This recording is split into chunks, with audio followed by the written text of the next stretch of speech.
Salam saudara-saudara, apa kabar semuanya? Puji Tuhan. Mari kita baca kebenaran firman Tuhan di dalam 2 Timotius 2 ayat 1 sampai 7. Demikian firman Tuhan, panggilan untuk ikut menderita. Sebab itu, hai anakku, jadilah kuat oleh kasih karunia dalam Kristus Yesus.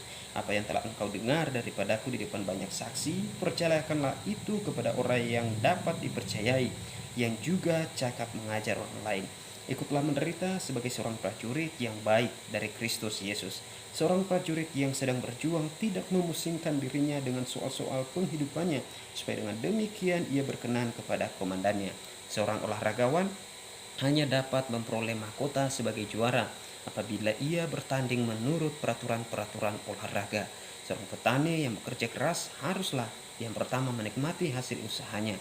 Perhatikanlah apa yang kukatakan, Tuhan akan memberi kepadamu pengertian dalam segala sesuatu.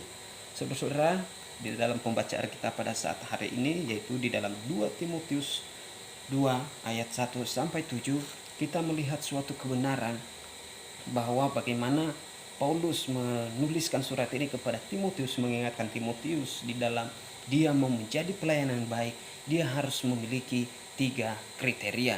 Nah, saya akan memberikan kepada kita tema pada saat hari ini, yaitu menjadi kuat dalam panggilan. Untuk menjadi kuat di dalam panggilan, kita tidak bisa mengandalkan kekuatan kita sendiri. Nah, oleh sebab itu ada 3 kriteria, ada 3 poin yang harus kita perhatikan. Yang pertama, untuk menjadi kuat, yaitu punya kesaksian yang baik. Sebagai anak Tuhan, seorang Timotius dia harus memiliki kesaksian yang baik. Mari kita lihat ayat kedua, ada kata saksi di situ, banyak saksi. Nah, kita melihat bahwa seorang hamba Tuhan, seorang pelayan, untuk menjadi kuat di dalam pelayanannya harus memiliki kesaksian yang baik.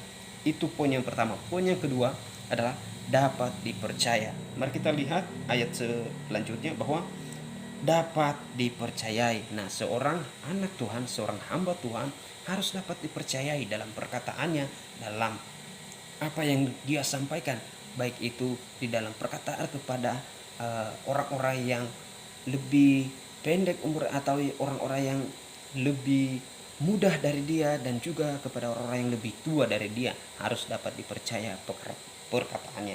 Yang ketiga adalah cakap mengajar orang lain. Seorang hamba Tuhan, seorang anak Tuhan harus cakap mengajar kebenaran firman Tuhan, harus cakap mengajar.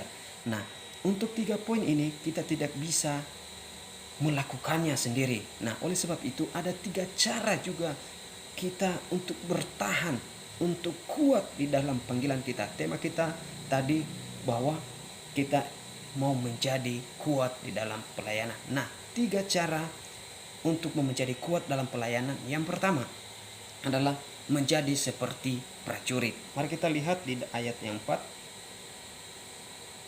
Menjadi seorang prajurit. Apa yang kita dapatkan dari kehidupan seorang prajurit? Dia berjuang tanpa memikirkan sesuatu di dalam kehidupannya.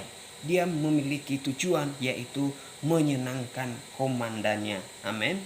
Yang kedua, harus memiliki mental olahragawan. Mari kita lihat di ayat yang kelima bahwa seorang olahragawan hanya dapat memperoleh mahkota sebagai juara. Nah, artinya seorang olahragawan dia harus mengikuti aturan-aturan yang ada di dalam olahragawan itu sendiri. Nah, sebagai seorang anak Tuhan, untuk menjadi kuat, kita harus memiliki mental seorang olahragawan. Nah, itu poin yang kedua. Poin yang ketiga, harus jadi seperti seorang petani. Apa yang kita dapatkan dari seorang petani? Dia berjuang, dia bekerja keras. Dengan apa? Dengan tujuan dia supaya apa yang dia kerjakan, dia mendapatkan hasil yang baik. Mari kita lihat di ayat yang ke-6. Seorang petani yang bekerja keras haruslah yang pertama menikmati hasil usahanya. Nah, seorang petani ketika ia bekerja keras, dia juga akan menikmati hasil usahanya. Nah, tema kita dari atas tadi bahwa menjadi kuat dalam panggilan.